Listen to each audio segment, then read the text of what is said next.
Before we get into the video, just want to say there won't be a reaction at the very end of this video because YouTube decided to block my original upload of this. So unfortunately, there's no reaction to the opening, but the opening was hype as fuck. And hopefully you guys still subscribe and return for more Boku no Hero Academia videos. I'm gonna let Chris of a few hours ago talk now. Peace!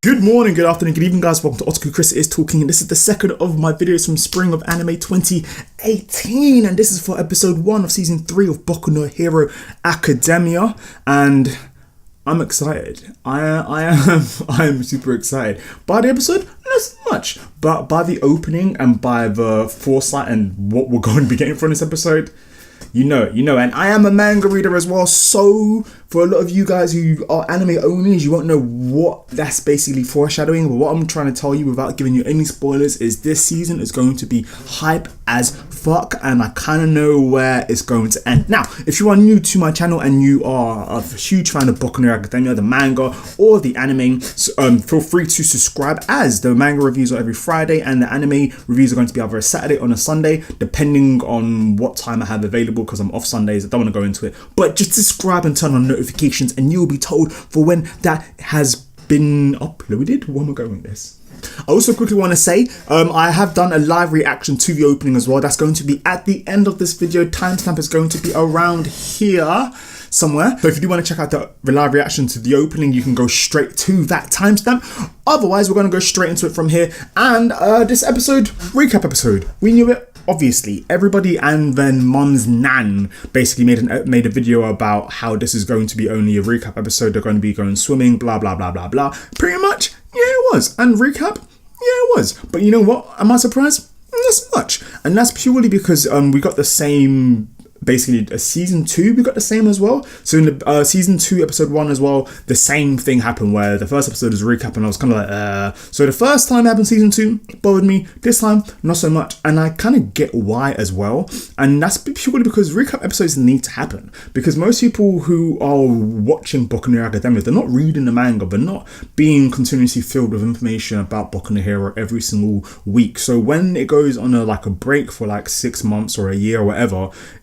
we can't guarantee, they can't guarantee that the fans are continuously either watching the old episodes on repeat or they're reading the manga. So in that sense, I do get it. And also, if you are a fan of Boku no Hero Academia, sometimes just the content that you get is the content that you'll get. You'll just be happy with that because you just want to see the characters. And this happened a lot in the older shonen series where there were like 300 episodes, 400 episodes, 600 episodes. And these days, because they're within the 12 to 25 episodes, it does feel kind of weird to get a filler episode. I'm happy it happened now instead of later on, because for you guys who don't know what's going to be happening, shit is going to get real. Now, even though this was a filler episode, we did get a nice bit of a nice little touch of what's going to be happening later on in the series, especially starting off with Shigaraki in the first few minutes of the episode and his smoke guy. I've forgotten all the names, so as the series goes on again, I will remember all the names of all the different League of Villains. And yes, you're wondering, what, you do the manga reviews, how do you not know the names of League of Villains? Well, to be honest, League of Villains haven't been around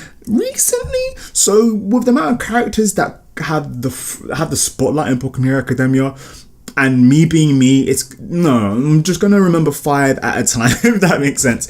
But yeah, so Shigaraki and his crew, they're basically kind of discussing the whole thing of how Midoriya Izuku appeared out of nowhere and how he suddenly got this really strong quirk and how fast he's developed. So that's pretty cool. We also got teachers talking about the UA students and kind of going through all the different students that they have and their powers and how they've come up, and that's also pretty cool as well, because one thing that this series does very well is it gives every character a nice level of depth. Even characters you feel like are pointless or just why are they even here, they will get their spotlight later on. And this is one of the reasons why Boku no Hero Academia is actually doing very well, because most series, they tend to focus on the one or the two being the main character and his rival or her rival, pretty much the same shonen tropes over and over again, and not a lot can actually give spotlight to a group of people and make it work. And when I say group of people, I'm talking about fucking classroom. So a group of people, 7 Deadly Sins, fantastic. They somehow make it work perfectly, but that is pushing it. But Boku no Hero Academia does it with a fucking classroom of people. The last time I saw this work was Assassination Classroom. So we did, whoa, I went on a real tangent right there. And no wonder this is Otaku Chris is talking. Oh, also want to quickly say, I know this is way into the video, but I want to say thank you to Ronnie Rogers for making my opening. I know some of you who have been following me since the first few subscribers would have noticed things have changed quite a lot from the visuals to the opening. So I do want to say thank you for Ronnie Rogers for my new logo and my opening, because you've made shit step up that little bit. Yeah, so this episode was a lot of recap, and then apart from the recap, we had like a lot of they basically went swimming. Kaminaru and Minata somehow coerced Deku to go swimming, but Deku thought it was training, and I thought maybe is Deku like that, but Deku's not like that. Deku's not like Minata and Kaminaru. Them two right there, savages.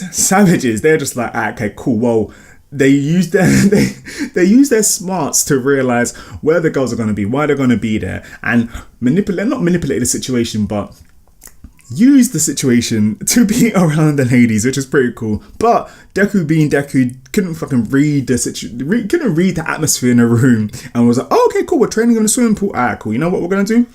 We're gonna invite everybody, and that's what happens. And obviously, then we got to see with different UA the UA students bouncing off of each other with their personalities, this and that, and then also having flashbacks, and also using this moment to talk about the other students to kind of bring them up to light as well. So this episode was a whole bunch of recap for the students, but that is purely because this arc is heavily focused on the students and shit's going to go down, so you want to have that connection with the students. Anyways, as I just mentioned, that is that. I'm going to now segue into the live reaction for the opening. If you did enjoy this video, do subscribe. If you do love Boku no Hero Academia, do subscribe. And if you liked this video, thumbs up, comments down below. And what did you guys think of the opening, which is just absolute fucking fire? Anyways, transition.